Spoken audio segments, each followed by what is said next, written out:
Welcome to Summit University Forum, where the flame of freedom speaks.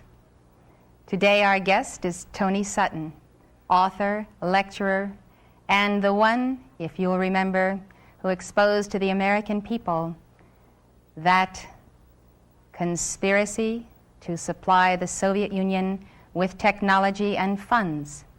His books on Western technology and Soviet economic development, National Suicide, The War on Gold, Wall Street and the Bolshevik Revolution, Wall Street and the Rise of Hitler, and Wall Street and FDR, give a very detailed analysis and accounting from documents of our own government, private sources, and private research, showing absolutely and finally and factually that the United States and the Western democracies have supplied and built the Soviet Union, its military complex, and sustained it economically.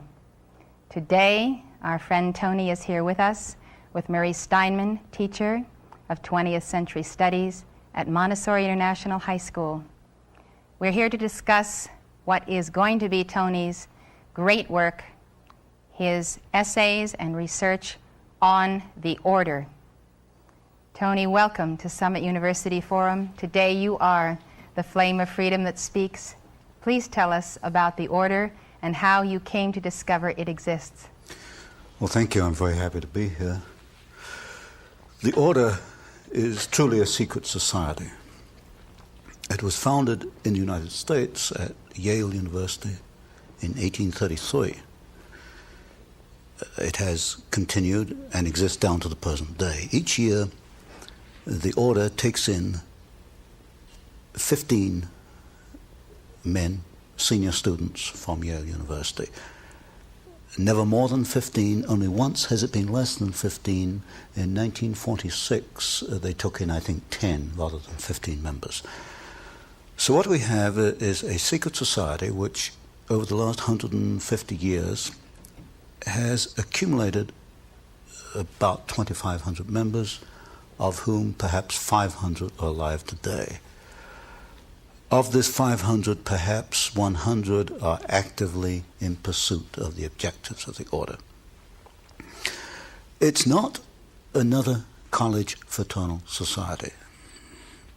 Yale University is the only university in the United States, or indeed the world, which has senior societies. These are societies where the 15 are selected in the junior year and actually are initiated at the beginning of the senior year. They stay on campus only 1 year as members. They are called knights. When they graduate, they leave the university, they go out into the world, then they're known as patriarchs. So at any one time, you only have 15 knights in existence, and for the rest of their lives, they're known as patriarchs. And they work during their lifetime, or a number do, towards the ends of the order. They are pretty much guaranteed success. Certainly they're guaranteed financial success. And in my reading of the material I have, I infer that so long as they go along with the purposes of the order, so long as they gear their careers and their lives towards certain ends, then they are guaranteed success. How did I come to this knowledge? Well, up to 6 months ago, I denied that there was a conspiracy, because, frankly, I couldn't prove one. I suspected a conspiracy, but I couldn't prove there was one until 6 months ago. Well, a little before 6 months ago, I received the catalog, which is the membership list of the society, all the way back to 1833, and I received some of their internal documents, enough for me to put together the way they correspond with each other, the operations within the order, to some extent their problems, and to some extent their objectives. Now, this is the book, An Introduction to the Order, by Anthony C. Sutton. It has a skull and bones on the front and 322. The 322 is an identification. The order has a temple on the Yale campus. A temple? A temple, yes. It's a building maybe this 50, 60 feet by 40 feet, maybe 40 feet high. There's no windows, two big steel doors. We know what the temple looks like because back in 1880s, a number of Yale students became a little unhappy about what was going on inside this temple. When they went by it at midnight, sometimes they heard strange noises and all kinds of rumors on the Yale campus as to what this might be. There was a break-in. I call it the Yale Gate. There was a break-in to the temple, and the students who broke in cataloged what they found, and they made a drawing, a design of the interior of the temple. And three of the rooms are numbered. One is 322, one is 323, and one is 324. 322 is also, I suspect, the chapter number. And also in correspondence between members, they conclude their correspondence where you and I would conclude yours truly or yours sincerely. They conclude yours in 322. Why 322? There are several theories for this. One is that the order originated with Demosthenes, the Greek, in 322 BC. That's one theory. Another one is that it stems from the founding date in the United States, which was 1832. So really we have the last two numbers, 32, the second chapter, founded in 1832. We also know that so far as the order is concerned, we are presently in period 1. Period 1 began in 1801. I don't know when it ends. I don't know when period 3 will begin. Period 1 logically must be sometime before 1801. The skull and crossbones are prominent in their ceremonies, initiation ceremonies. This is a symbol of death. Now, why would they take a symbol of death? Yes, from what I understand, when a new member is initiated, that would be in the senior year at Yale, he's placed within a coffin. Oh, my. And now we only know this from the Yale Gate papers. At least I call it Yale Gate. And from the photographs we have of members inside the temple, many of these photographs are the 15 sitting around a table, and they have this skull and the crossbones sitting on the table in front of them. It is the symbol of death, and it has been called the Brotherhood of Death, and I think it probably more adequately should be called the Brotherhood of Death. Why? What do they do? Well, the way I've had to go about it is organizations like this don't print manifestos. They don't publish manifestos or operation schedules. So what I've had to do is look at the history, the biographies of the leading members of the order and reconstruct their career and see if there's a common pattern in their careers. While doing that, I came across some interesting documents. Some members apparently are not too happy once they become involved with us after 10 or 20 years. One member in particular left a memorandum. He wrote it in 1932. It was buried away in his papers. I don't think anybody found it before I did. And it was a 6-page memorandum on the order, naming some of the members, and said it was the most sordid thing that ever happened in the history of man. So, but to come back to my point, I have to reconstruct the objectives. What are the objectives? In the words of one member, might is right. If you have the power, you use it to achieve your objectives. What is the objective? As you look at the histories of individual members, it can only be one thing: to acquire power, to keep power, to use power for their own purposes. Tony, who are some of the key members of the order, and how are these people selected? They are selected by what they call the next previous class. In other words, if you were to be initiated this year, next year would be your first year as a patriarch. That year, that senior year, selects the next group from the junior class.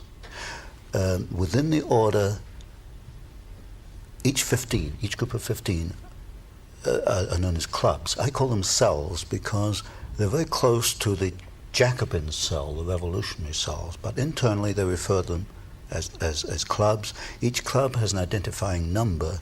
For example, Averell Harriman is a very influential member of the order, the son of Edward Harriman, the railroad magnate.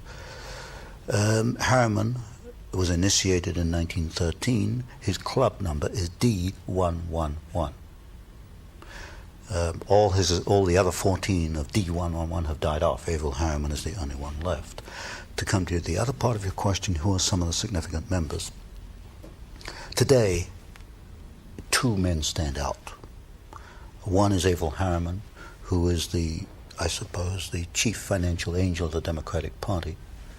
The other is Vice President George Herbert Walker Bush. The Bush family is quite prominent within the order. Now, if you go back in history a little, you'll find that George Bush's father, Prescott Sheldon Bush, was also a member of the order.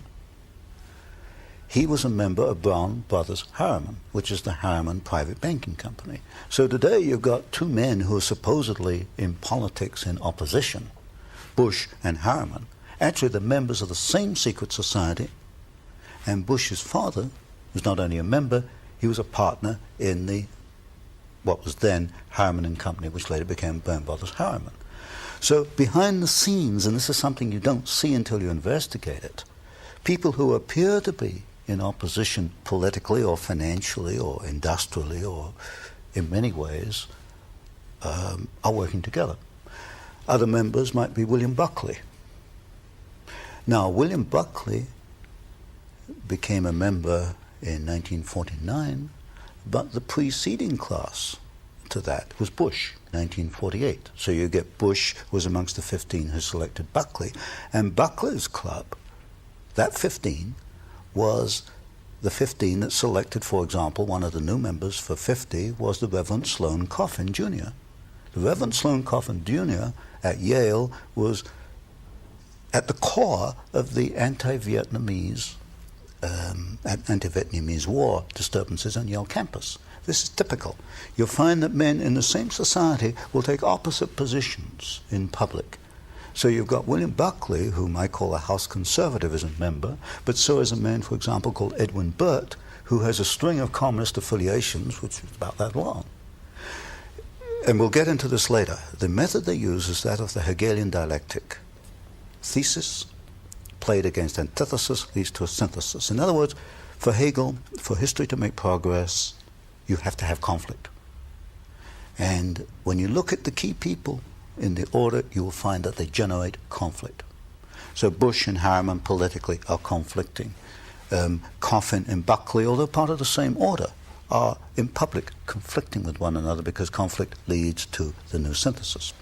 Other prominent members, one of the most prominent was Howard William Taft, the only man to be both President and Chief Justice of the United States. The Taft family founded the order in the United States. There have been 8 members, 8 Taft family members within the order.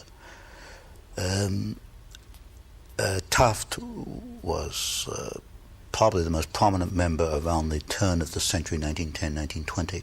Stimson, who was Secretary of War under Taft, then Secretary of State under Hoover, Secretary of War under Roosevelt. In other words, at that level, politics disappears, and people often wonder, why does a Democrat join a Republican administration? If you check back, you'll find often it's not as a member of the order. So key people would be people like Taft, Stimson, Archibald MacLeish, who wrote the Constitution for UNESCO, also Librarian of Congress, the Bush family, the Walker family, and above all today, if there's a godfather in the order, it's Averell Harriman. Well, Tony, here we have an elected representative in our government who could become the occupant of the highest office in the land, who, unbeknownst to those who have elected him, belongs to a secret society with purposes and goals antithetical to those of the United States. Mm-hmm. Now, exactly what causes does the order espouse, and why are these divergent to those of our founding fathers? Well, the causes one can only deduce at this point from the operations of these men as individuals and working together. They want to acquire power above all. Power Political to do what? power. As you look at their actions, the political power is to bring about what they call a new world order, which is a one world. But they use the Hegelian techniques, and we know enough about Hegel to know that not only does this mean the dialectic process, the creation of conflict, but it also means that individuals such as you and I, or anybody watching this program, will be cogs in the state, that we have no individual rights. Individual rights for Hegel come about through obedience to the state. We see it in the educational process, which we'll probably talk about later, that we have adopted what I call a Hegelian system of education, which is not to bring out your innate talents, but to prepare you to be an individual cog in the state. Now, are you saying the members of the order believe this, and this is a part of their worldview? I would say that there is a minority within the order that does believe it. There's one thing I've learned in looking at the papers, that they're not all active. Maybe at any one time only 20% are active.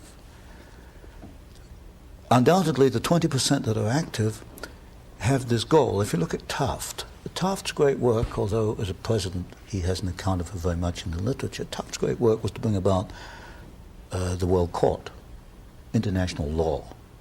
International law in a world court will be essential in a new world order.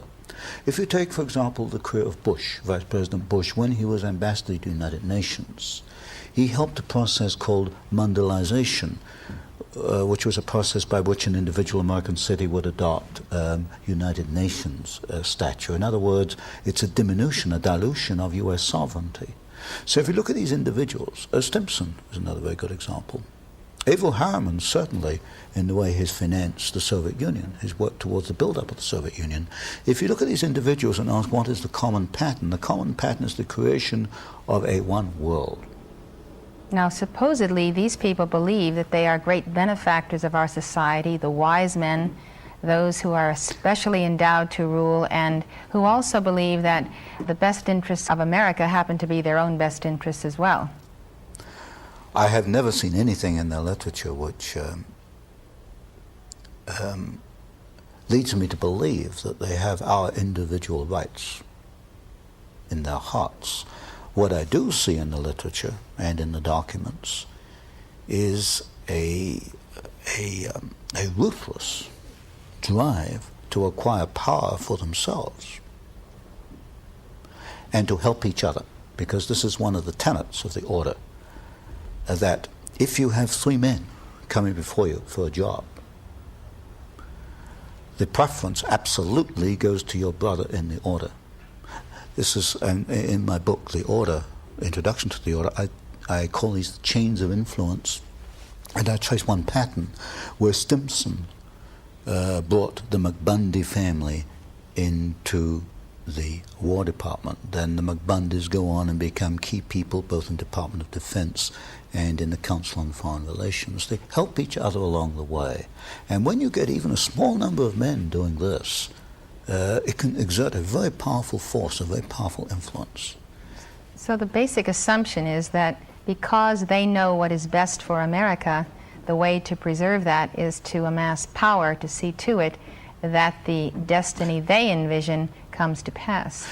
My assessment is they're not thinking what is best for America, they're thinking what is best for the order. What is best for the order comes first. Is what is best for America in their that eyes. Order. Yes, in their eyes. What's good for us has to be good for America, so we will remold America according to their pattern. That's right. Yes.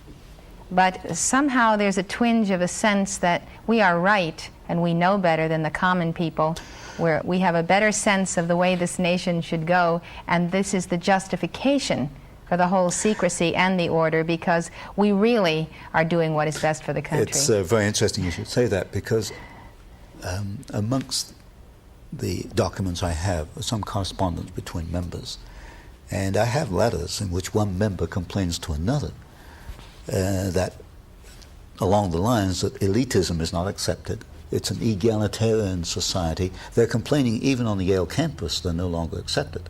In other words, they are worried.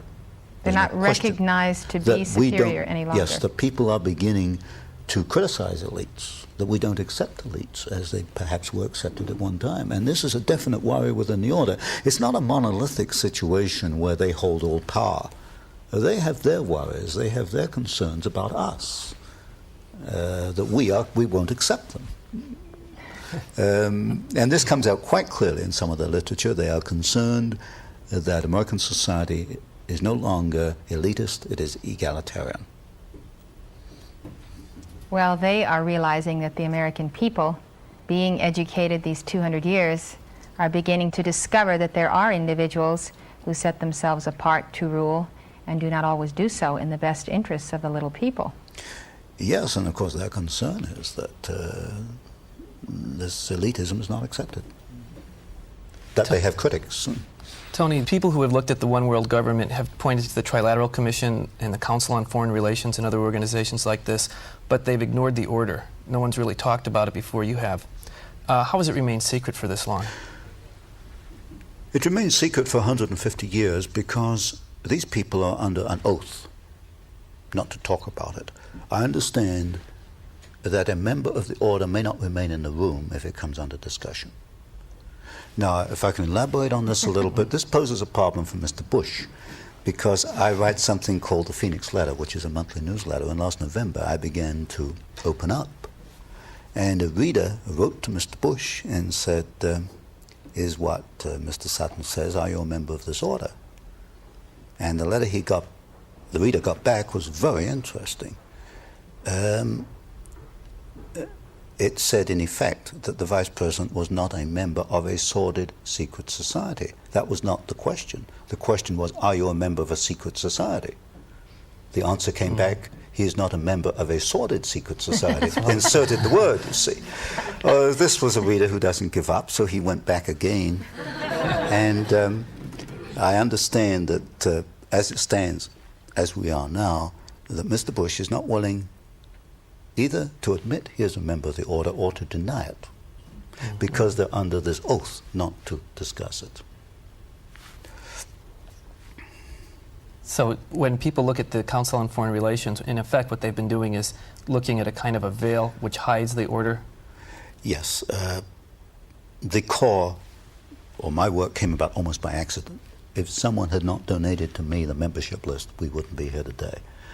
It's remained secret because nobody has done that. Everybody's been looking at the Council on Foreign Relations, the Trilateral Commission, the Bilderbergers. They are not truly conspiracies because the membership lists are open. The membership list of the order has not been open. So there's a distinction between the CFR and the Trilaterals and the order. CFR and Trilaterals are not conspiracies because they are not secret. Well, you know, Tony, they have very powerful men in both of these organizations, yes. David Rockefeller, David Packard, who I know you know well. How does the order direct or control people who have such wealth and such influence? It has members of the order in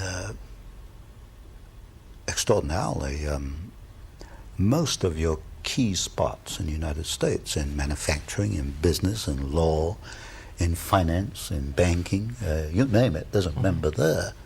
In many areas, it only needs one man on a committee to say no. For example, I've identified so far a dozen publishing houses with one member of the order on the board of directors. All that man has to do is say no, and the manuscript doesn't get published. So one way they influence is by one man's negative vote, often on a committee. If a man will persistently say no, he wins the day. Another way they do it is by social persuasion. It's the country club technique.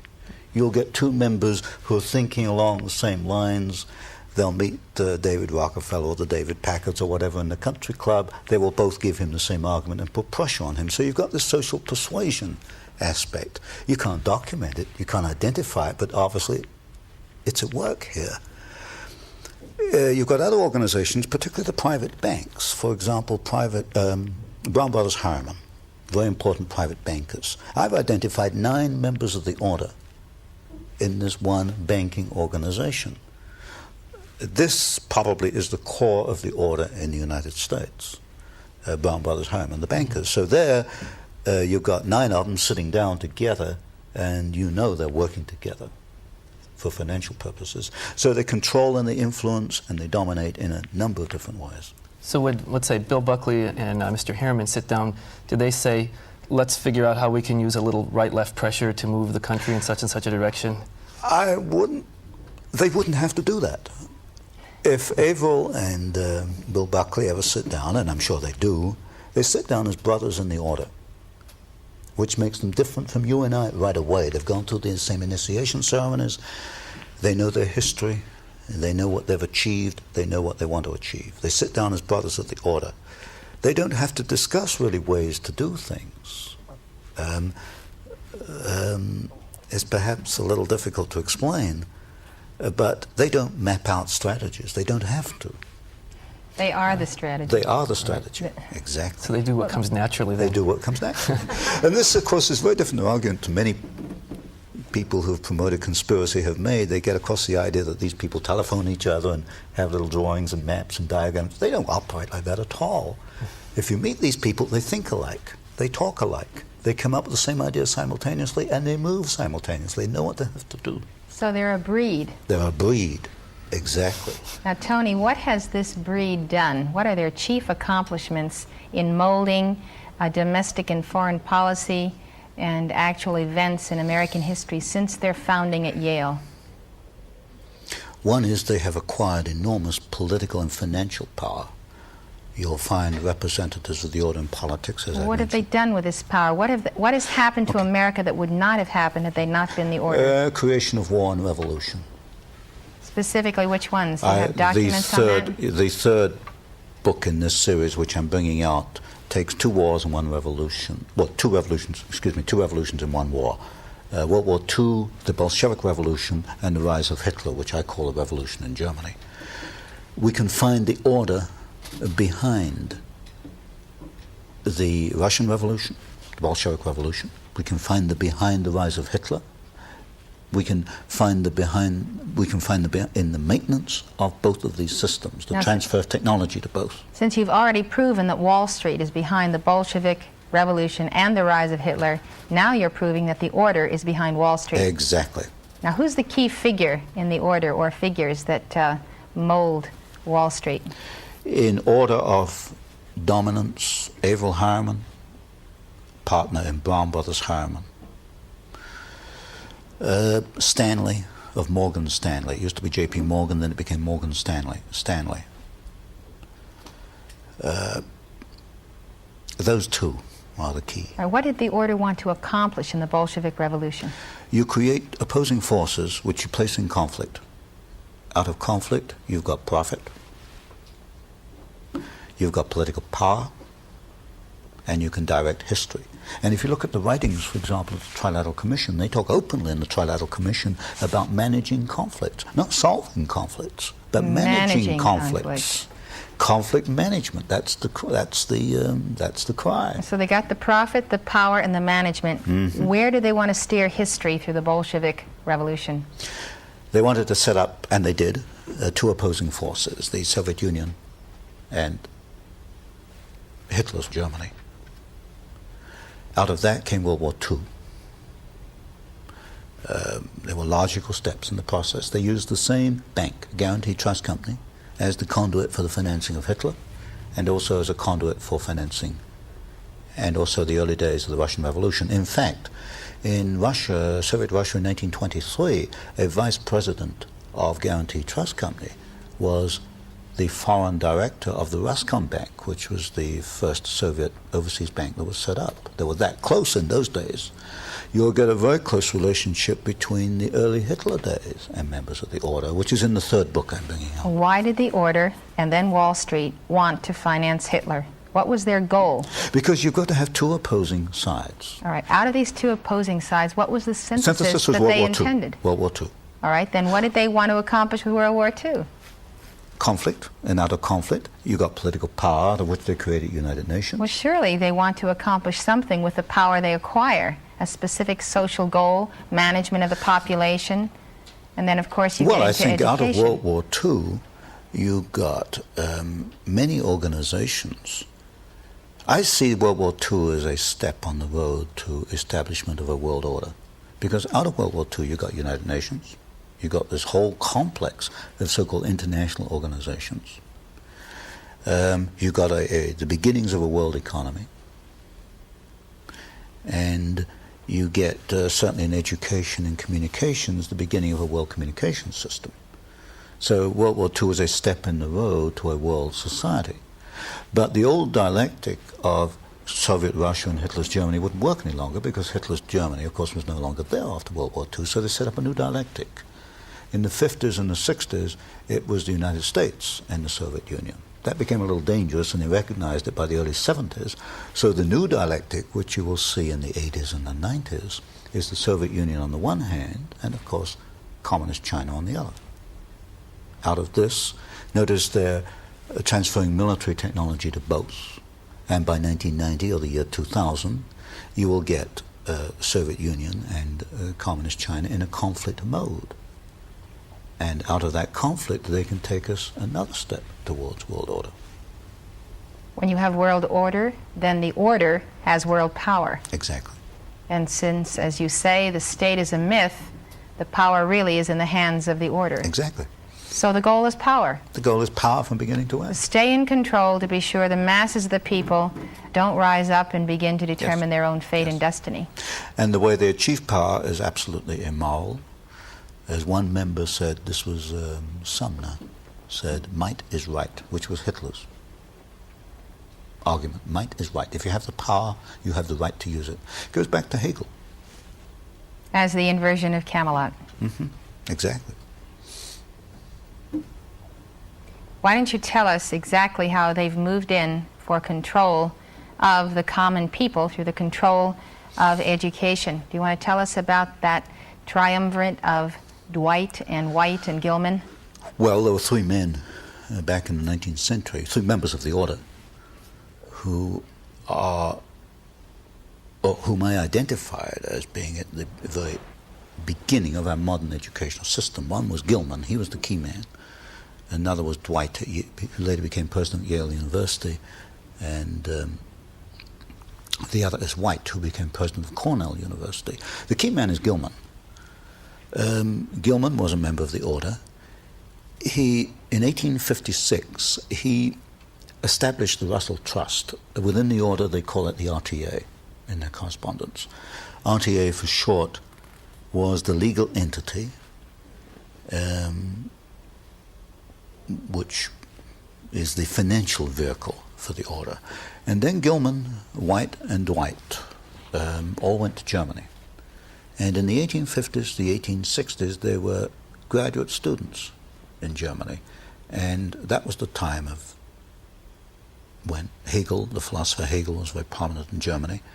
And I have some of the early letters in which you could see that they've picked up the philosophy of Hegel, which is the complete antithesis of what we understand, certainly in the United States and England. For Hegel, the individual is subordinate to the state. This is what they picked up. This is what they brought back. When Gilman came back, he first became president of the University of California. He didn't last too long, because a man called Henry George was then editor of a San Francisco newspaper. Henry George, a socialist in quotes. Henry George was an unusual man. He was against monopoly. They call him a socialist, but actually he was anti-monopolist. Henry George spotted Gilman. He didn't like him. He wrote scathing editorials. In the end, Gilman wrote a letter to Dwight, I think it was, and said, I'm going to have to leave here before the roof falls in. So they found him a job as president of Johns Hopkins University. At Johns Hopkins, he began the process which ended up in control of the modern educational system. He brought in a psychologist, G. Stanley Hall, who had been trained under Wilhelm Wundt in Germany, the founder of experimental psychology. Hall began the process which ended up, by the way, John Dewey did his doctorate at Johns Hopkins under Gilman and under Stanley Hall, came under their influence. But John Dewey, who is the core of modern education, was already a Hegelian in thinking. These people just put a rubber stamp on it. And then came a process which you see time and time again. A man who is not a member of the order, but whose direction in life is towards their goals is helped along. And you can see this in the careers of Hall and Dewey, who are really quite inconsequential men. But they were pushed and promoted and pushed and promoted. And Hall certainly never knew why he had such a successful career. He didn't know behind the scenes, when he needed money, the money was there. When he needed another job was there. And that's what happens with the people of use to the order. Anyway, to come back to Gilman, Gilman made sure that Hall brought Wundtian experimental psychology to the United States.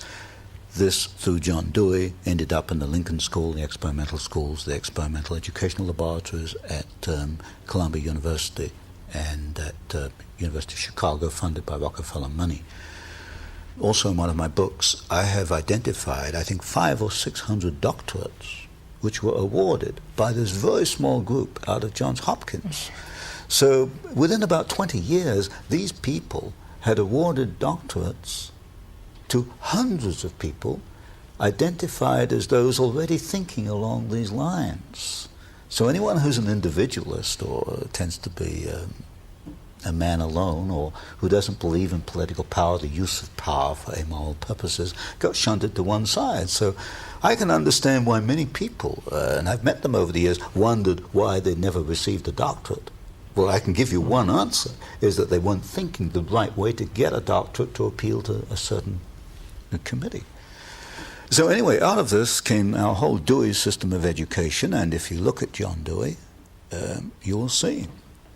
John Dewey says what Hegel says, that the function of education is not to bring out your innate talents, not to see what you're good at and help you along. It's not to educate you, not to teach you to read or to do arithmetic. That's not the purpose of education at all.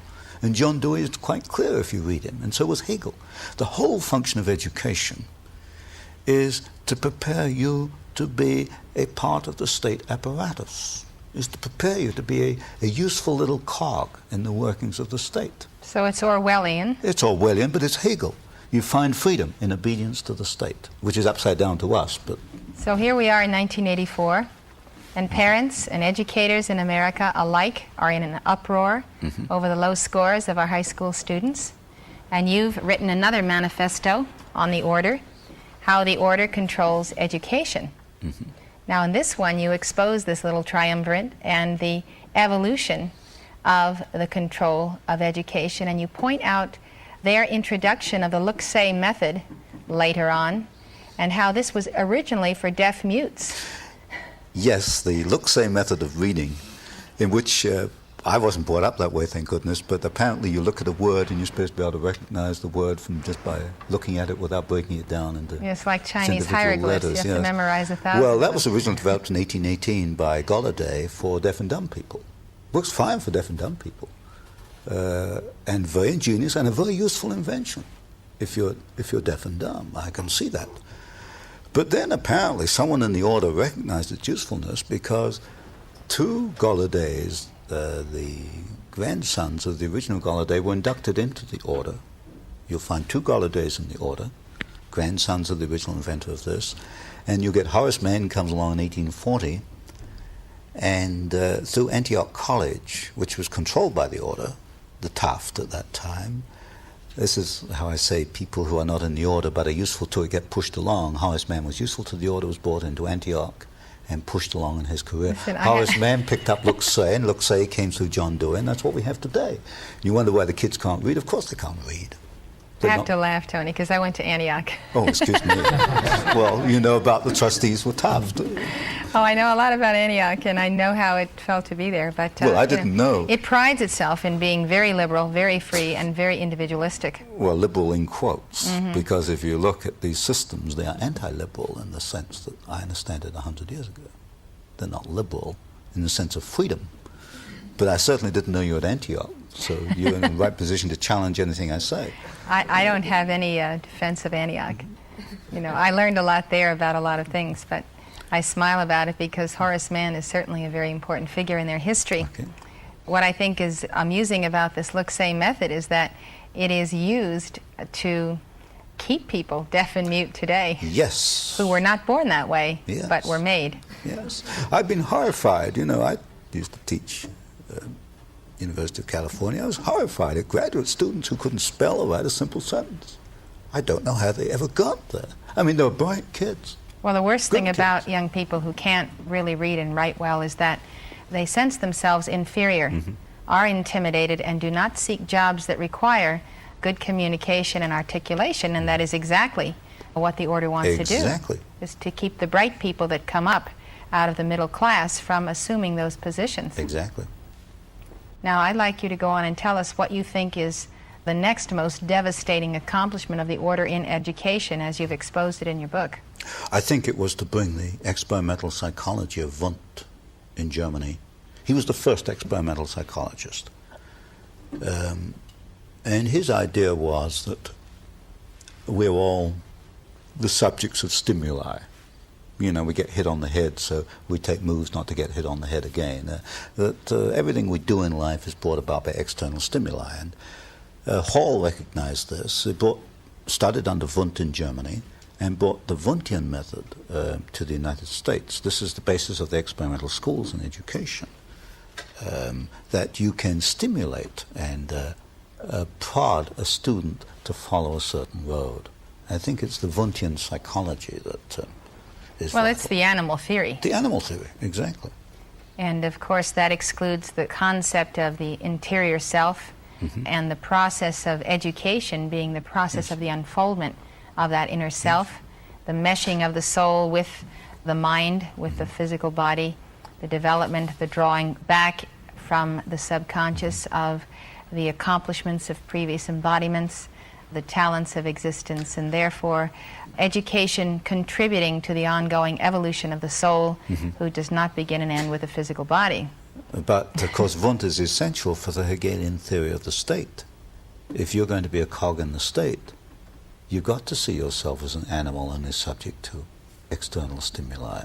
You can't see yourself as an individual with a soul that needs development. Well, history has proven that no one, no power, and no system can ultimately control the person in whom the divine spark is still ignited and where that flame of freedom is. And so freedom transcends all of this attempt to control. The only way you can control anyone is to first make him into either an animal or a mechanization man. If I can interject a comment here, it's very interesting that I think the order recognizes this. Within their correspondence, I pick up complaints. The people are not responding as they expect to be. They expect them to respond.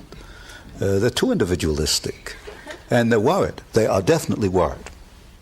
In fact, I have one letter from one member to another in which he tells his friend to not give up. Don't give up. And here we've got all people in the, in the outside free world, as I call it, who are worried that they're going to take us over. Look, they're the ones that are worried, not us. We outnumber them, be. right? Well, there's only a few of them. There's 200 million of us in the United States. There's only 500 of them or so right around today. I mean, we can remove them if we had the power. Well, we do have the power. Oh, at some point, yes, when people know. People have the power when they know they have it. Yes, exactly. And this is why you have to keep these things secret. I mean, once they become open, the power to a great extent is gone. But the point I want to make is they are worried. They're worried because people don't accept what they want. Tony, speaking of education, what are the controls, let's say, at Oxford and admissions to other major schools in this country and at the high school level, and how do they really control higher education worldwide? Oxford is a very important link in a world pattern. Carol Quigley, who wrote Tragedy and Hope, used to be professor of international relations at Georgetown University, identified the British equivalent to the order, as known as the group. The group stems from Oxford University. And so what there is in England is a rather similar order, which has liaison with the order in the United States. That stems from Oxford. How they control admissions, I don't think they control admissions that closely. I don't think that's the problem. I think the problem is twofold. One, at the doctorate level. You're not going to get a doctorate in any Western university if you argue against or produce evidence against the major direction of the order. Is that really true? I think that is true. In any major Western Any university? major Western university. Today? Yes.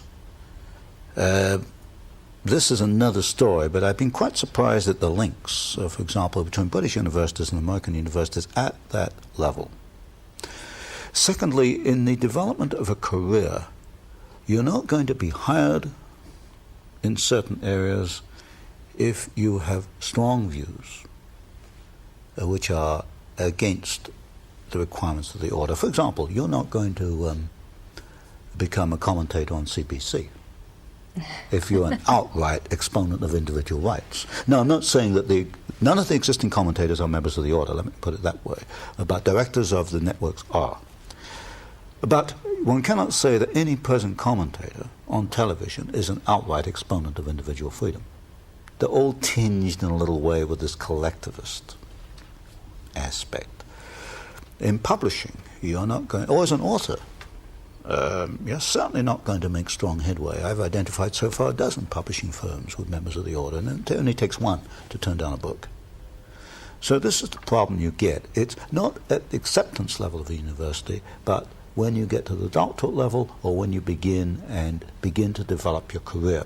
So my suggestion would be, if in your career you run into roadblocks, and if you're in a career that might possibly have some usefulness to the order, you better look at your own philosophy and see if it is collectivist enough or not. And if you want to make some headway in this world, you better become a collectivist.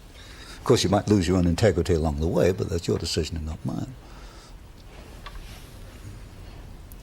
Tony, the president had a task force on education, and they said that education had really declined, and it's really not important to look at the causes, it's important to look at the cures. We have to go ahead and improve education. Well, I've got a simple answer to that. The report was useless, because what did it do? It just provided more money to do what has been done before. That was the same thing they did in the 50s. Remember when Sputnik went up in 1957? Oh, we got a tremendous problem in mathematics and science. They poured billions into education.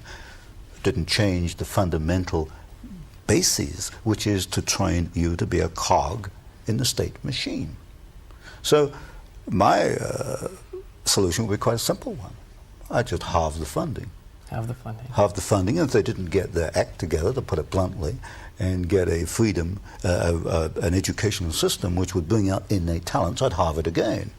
And just keep halving it until the educational people understood the function of education is to develop the individual, not to develop a state machine. Now, they said that Japan and European nations, and perhaps even second world nations, were going to start to catch up and exceed the United States because of our failure of education. Now they're funding it, they're going to give it more money. Are you suggesting that that's an objective, to have the United States continue to decline in education so that other nations catch up? Or is that sort of an unfortunate consequence? I would put it a little more broadly than that. There seems to be a pattern to have the general United States standard of living decline. And not only education, but in order to raise the rest of the world to the American standard of living, they're going to allow the American standard of living or force it down, because the system here over 200 years has been too successful. And of course, you can't take our successful system and apply it to underdeveloped countries, because after all, what was the success based on? Individual initiative. And that's the last thing they want. So they've got a problem. You've got these statist and Marxist statist countries who are underdeveloped. You can't apply free enterprise, because then you've lost your statist control. You somehow got to raise them, and the way to raise them is to take some from the United States and give it to them, and hope we'll all end up at the same level. So it's a broader thing than education. It applies to finance, it applies to economics, and a number of things. Well, they said in this report also that if a foreign power had done this to us, that we would consider it to be an act of war, that it had so seriously weakened the United States. Based on what you were saying earlier about the order sponsors war and revolution, if the order has carried this out and has been primarily responsible, would you consider this to be an act of revolution? I think the order has been at war with the United States in general since 1833. There's no question about that, when you look at their individual actions.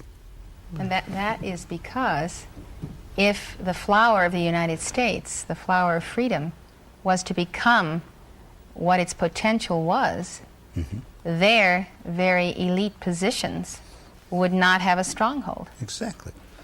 Exactly. The greatest single threat to this breed that has antedated Christ is the nation that has itself founded upon a constitution that guarantees, absolutely guarantees, the rise of the individual. This is one of the problems. They cannot live with the Bill of Rights. In fact, this is why when Archibald MacLeish, a member of the order, wrote the Constitution for UNESCO, it was built into there that UNESCO would gradually try to erode press freedoms. In the Trilateral Commission, you'll find the same criticism: too much freedom of the press. There's just too much freedom for these people. They can't live with the Constitution. They tried to change the Constitution through the Fund for the Republic down here in Santa Barbara.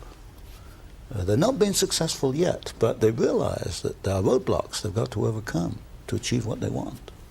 The most unfortunate thing to me is that when the people have coming at them from all directions this momentum of the order, they turn and espouse the order, or they let these people, or have in the past, become their idols, accept that they are an elite, accept that fact that they are superior, accept the projection from them to the people that they're superior. Yes, and today you will find people agreeing with the limitation of freedom in various sectors of this country for various purposes. That's a very unfortunate part of our society, that too many people are willing to abandon freedom for security, or what they see as security. You can get security in a Siberian gulag, but you can get freedom in Hitler's concentration camp. But too many people are willing to give up freedom for security. Too many people are willing to look at these people as miniature gods. And because they have achieved power, don't ask how did they get power or what they're going to do with the power, but just the fact that they have power makes them a god, and therefore they worship them. This to me is unbelievable. People, I've put in one of my books, we've got 20, 30 million degree holders in the United States, people who've earned a college degree, but they don't question statements which are made by these people. Well, it's an amazing thing that people, educated people, can accept that the interference with private property rights, or with the press, or public assembly, or religion, free speech, the interference with that can somehow be necessary to the continuity of the republic, or the security of the nation. It's ridiculous. I can't answer for these people. All I hope is that they will examine their own consciences and their own minds. Well, Tony, I think that in conclusion, it's very important that we understand how you develop in your third book, which is about to come out, the development of conflict to produce war or peace at their choosing, and how that has worked, let's say, in Vietnam, or in the situations that are occurring today in the Middle East, where there is great conflict. How is the order managing the conflict we see on the globe today? Well, it's, as I mentioned before, basically it is using the Hegelian dialectic. You establish one side, then you establish the other side, then you bring them into conflict, then you manage that conflict. So you establish Soviet Union, you establish Hitler, you bring them into conflict, World War II. By managing the conflict, you can control the next decade or so. And as I mentioned, we built up the Soviet Union. We're building up Red China today, Communist China. We're even going to send the military technology. So by 1990, 2000, we've established the two sides. We bring them into conflict. Now tell me, why does Reagan go along with these agreements with Red China, which he just did, to supply this technology? He's not a member of the order. Why does he respond to its stimuli? Because you've got a group within the administration who are members, who are connected with the order. When you get a group of quite capable men working together, they can wear down opposition, they can erode opposition, because they're all kind of marching in step. If you get 3 men marching in step, they can do more than 20 men marching to their own step. Do I make my point here? And within the order, for example, or within the administration, you've got, for example, Mr. Bush, and the people around Mr. Bush, Mr. Baker, Chief of Staff in the White House. And gradually you've seen the weeding out of those individuals who are independent. They've either resigned or they've moved out to other departments. So, in effect, the order has taken over very gradually and very carefully without any fanfare. How is the order then managing the conflict in the Middle East? It's hard to believe that the Arabs or the Iranians or the Iraqis are actually under anyone's control except their own. I can't fully answer that today. And many of these questions you can only answer maybe 10 years later when you can look at it in perspective. For example, I can look at Pearl Harbor today and see quite clearly a much different picture on Pearl Harbor than was put out in 1941. I can't look at the Middle East today and make too much sense, except you've obviously got two sides. You've got the Hegelian dialectic at work. You've got conflict being created, conflict being managed. The Marines go in, the Marines go out. Today, the Iraq is attacking the Iranian oil bases. You've got the deliberate two sides in these conflicts, the deliberate creation of conflict and the management of conflict. Put it this way, is Castro in Cuba because the order wants him there? Could I rephrase the question? Is Marxist Angola remaining a Marxist Angola because the order wants him? The answer there is yes, because I know in Angola, the Gulf Oil Company is the biggest supplier of foreign exchange to Marxist Angola. Pull Gulf oil out of there, there's no more Marxist Angola.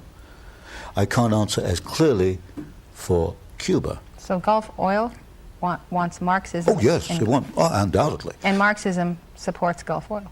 Oh, yes. In fact, Cabinda, the Gulf oil installation in Angola, is defended by Cuban troops. But you see, you've got an interesting phenomena. I think everyone should hear that one more time. I said Cuban troops. Cabinda, which is the Gulf oil installation in Angola, Marxist Angola, is defended by Cuban troops. So here we have Cuban troops defending a capitalist so-called monopoly. So-called capitalist. But one of the first things you learn in this business is forget about capitalism versus communism. That is absolute nonsense. The two are, behind the scenes, are hand in hand. It's a capitalist-communist conspiracy. One conspiracy. Yes, but you need the so-called conflict between the two to keep people focusing. Look, keep you looking over there. You know, capitalism versus communism. You know, that makes a nice little picture. You know, you get books on it and films on it, capitalism versus communism. That's not where the action is. The action is over here. Well, what's the greatest single threat to the United States in terms of Central America, Nicaragua, El Salvador, the government of Mexico, that we need to be aware of in terms of an understanding that it is the order that is arranging things that are very detrimental to the future of this country? Well, there you have a complex picture, because it's not only a Marxist movement, it's also a rebellion against poverty, and there's bitter poverty down there, as we all know. You have to go across the border into Mexico to realize that. You have the intervention of certain religious groups, the Maryknoll Sisters, the Jesuits. That's another conflicting factor down there. You have, for example, in Panama, where the Panama Canal was handed back to Panama, and there's a story behind that which involves the debts that Panama owed to the United States and the functions of Marine Midland Bank, and of course Sol Liner was director of Marine Midland, was our negotiator down there. You've got a very complex picture in Central America. What it is the creation of turmoil. Out of it, we will either get bogged down in another war or we'll get a series of Marxist states. But what we're heading into, I think, is an era where the order is willing to back some Marxist states but not others. It will back Marxist Angola. It tried to back Nicaragua for a while. It would not back Grenada. In other words, we're getting to a situation where there are good and bad Marxists. So, in other words, the order made it possible for us to go into Grenada. Oh, yes. If they were backing the Soviets there, we couldn't have gone in. Yes, because they were bad Marxists. Bad in quotes. They were bad Marxists. But you see, all this helps create conflict, helps perpetuate conflict. We never discuss what to me is elementary. All right, if these people are causing all the trouble in the world, we're not going to help them. We just cut off trade, we cut off technology, we cut off finance. Because the two key elements used to control these countries is debt and technology. So we'll cut off finance, we'll cut off technology. Marxism can't survive a decade without Western finance and Western technology. It'll crumble. But we won't do that. Why won't we do it? The only answer is we have to keep these systems going to create conflict. So we mourn the shedding of blood of our Marines and their deaths when we ourselves are giving our blood and sweat every day of our lives to feed this international system. International conflict system. What do you think is the most important statement that you would like to give to the American people regarding the challenge they face in the order? I think the challenge that they face affects not only their lives, but those of their children and their grandchildren. What can they do? I think first is understand what it's all about, to listen and to learn more. And then, as I've argued in one of my books, to develop their own individual plan. What role in their life, what are they going to do as individuals to thwart or to block in their own little way the purposes of the order? Whereas it may be joining an organization like yours, or maybe 1,000 different ways of doing it. So I think it's up to an individual to look at this and decide what he or she is going to do. And also discover that there is strength in union and strength in numbers when tackling a Goliath of this proportion. Yes, particularly I think psychological strength. I have no problems with acting alone, but I think most people do. I think most people prefer to have what you might call a peer group that thinks and acts as they do, and they maybe feel stronger. That's never particularly worried me. I always get worried when I find a lot of people are thinking as I do. I feel there might be something wrong with me. But I know it does worry most people. And so joining a group would undoubtedly be a good thing to do. Well, how effective do you feel you've been as the Paul Revere of the 20th century? I don't see myself as a Paul. I see myself purely as a researcher doing a job. You're publishing books that are giving information that is sounding an alarm that the order is coming. Well, that was not my purpose. My purpose was quite simple. There's a problem. No one's looked at it this way. All the answers I see are wrong. Let's see if I can find an answer which fits the facts. That has been my motivation. I'm basically a researcher, problem solver. So you've dissected a problem. Yes. But how have you solved the problem? Well, I haven't solved it. All I've said, hey, there's the problem. I've really created problems. Because what have I done? You've had this nice, beautiful view of the world, and then I come along and say, hey, that doesn't look like that at all. If we take this, that's what's happening. So you're an iconoclast. I've created more, yes, I've created more problems than I've solved. Well, sometimes the flame of freedom has to do that, to destruct, yes. tear down, yes. and then finally build. Yes, you have to know what you're fighting. And that is fairly clear in my mind at this point. So in your own way, you are a prophet to the nation, and you're saying if you don't take a look at this problem and do something about it, it may swallow you up. Exactly. What springs to my mind for some odd reason is the Essenes. What was it? The forces of darkness and the forces of light. That's the root of the problem. Well, Zarathustra defined it in the same way. Forces of good and evil. Yes, that's what it comes down to. These people are evil, there's no question about that. No. I was interested when you were talking about the conflict back in World War II. I wanted to know what assurances they had that Hitler would attack Stalin, since they had signed a non-aggression pact, and therefore, what assurances do they have that China and the Soviet Union will become embroiled yes. in a conflict? Because at least in the Soviet Union, and I assume so also in China, they study history. When they financed Hitler, one of the discussions was, what does this man, Hitler they called him at that time, what does this man Hitler want? What will he do? And because there was some discussion about whether they should back the communists in Germany. And then the agreement was to back the National Socialists because they could be manipulated into a war of revenge. At first the target was France, and then later it became the Soviet Union. They have no guarantee. They can make mistakes, and they've made many mistakes. There's no guarantee that you'll get conflict in 1990-2000 between China and Russia. I mean, my argument is there's another way to look at this, that China, Peking, and Moscow, the people are not stupid. I'd back a Russian planner any day of the week against a Yale graduate. I mean, I know the Russians. I mean, some of my books have been on Russia. They are very, very ingenious and capable men. The chances are that China and Russia will get together against the United States. That's what well could happen. In other words, the best laid plans of the order, Getting off the stray. the best laid plans of the order Can go astray and have gone astray. They have no guarantees. Well, these kingpins who move nations on their chessboards may one day find out that they themselves wind up in the jaws. They will, or their children. Averell Harriman at 92 is not worrying, but some of them are.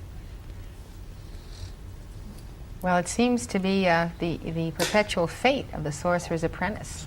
They're creating a monster, and China, I don't know. I don't think they realize it. The Chinese will never be controlled by any Western minds. That is just a fact of the inscrutable East. Given power, they are probably the most clever of people on the planet. They only lack one thing, is power. And we are now giving it to them. Financing and technology. I would agree with that. I think our plan, their plans, not ours, their plans could go astray very easily. Sure, because it's in the Soviets' interest and in Peking's interest to play the other two powers off against each other. That's right. So why should the order's plan succeed? Sure. That's right. Especially since, Anthony, by that time, the Chinese and the Russians will know all about the order thanks to your books, and they will not be about to allow Wall Street or the power behind Wall Street to determine their fate. I think they are aware of the power of the order. Who went to visit Andropov? It was Bush. It was Harriman. The U.S. ambassador never had a private audience with Andropov. They are aware. The thing is, how are they going to play on the awareness of the world public now this has become public? How are they going to use that? How can they manipulate that? And I think they could. Well, their game is to tell us they're going to deliver us from our overlords. Exactly. From so our we gods. better do it ourselves first before they do it for us, because otherwise we'll be replacing one monster with another one. Well, we have to identify ourselves as Americans and realize that they're enemies of the people both within and without this nation. I think that some of our people tend to consider those who are the betrayers of America as Americans, and therefore to be anti-American. They don't think of themselves as Americans. No, but our people, the common people, think that the members of the order in this country or the power elite are Americans, and then they tend to become anti-American or anti the elite. That's a great mistake, because they may historically have come from the Pilgrim Fathers, but they gave up being Americans 50, 60, 70 years ago. Maybe they never were. Well, maybe they never were. That's another story. Maybe they never were. Tony, does the order have a vested interest in the nuclear hysteria? And are they... Oh, yes. They were there right from the start. The Manhattan Project, which was the United States project to develop the atom bomb. Stimson, a member of the order, was Secretary of Defense. His two assistants in charge of Manhattan Project were Harrison and McBundy. 3 members of the order started up the atomic project. When it came to target selection for dropping the bombs on Hiroshima and Nagasaki in Japan, the order came along and wiped out certain targets. They didn't want, for example, Kyoto bombed. They've been there right from the start. And of course, to bring your question up to date, it's very useful as a means of creating a fear in people. Right. Are they interested, or are they worried themselves about a nuclear war, or do they try to exploit the fear of global annihilation? I think it's exploitation of the fear. I don't think they have any belief that one will come about. Well, what do they look upon their Soviet counterparts who are building underground bunkers, civil defense? Do they think this is a waste of time and money? Or? Of course, you've got to look at it from the Soviet viewpoint. Why are the Soviets doing this? It's because they truly fear these people. You know, I'm about as anti-Soviet as you can get, but I'm not going to say that everything the Soviets think and do has no foundation. I think the Soviets really do believe that these people are a threat. That the order is a threat? A threat to whom? to their order. As a matter of fact, they have an order too. It's called the Brotherhood. It's called the Brotherhood. Yes, they have an order too within the Kremlin. That's why Chernyenko got the job and not a much younger man. He's the last of the old members of the order. So you've got the Oxford situation, the group in England. You've got the order in the Soviet Union. You've got an order here. Anywhere else? Not that I've found so far. I'm interested what's behind all this. Because if you get, say, 500 members of the order today in the United States, there must be a smaller group. 500 don't get together and decide things. There must be a small inner group. I identify Averell Harriman undoubtedly as being the godfather, the chairman, but the others must be a dozen. Who's the heir apparent to Abraham Harriman? I would say Bush. My guess is Bush. My guess. But I don't know. And would you say that President Reagan does not know this? He does now. But he didn't 2 months ago. How do you know that he knows? Well, because I understand my newsletter goes to the White House, so I guess somebody told him. I know they told Mr. Bush.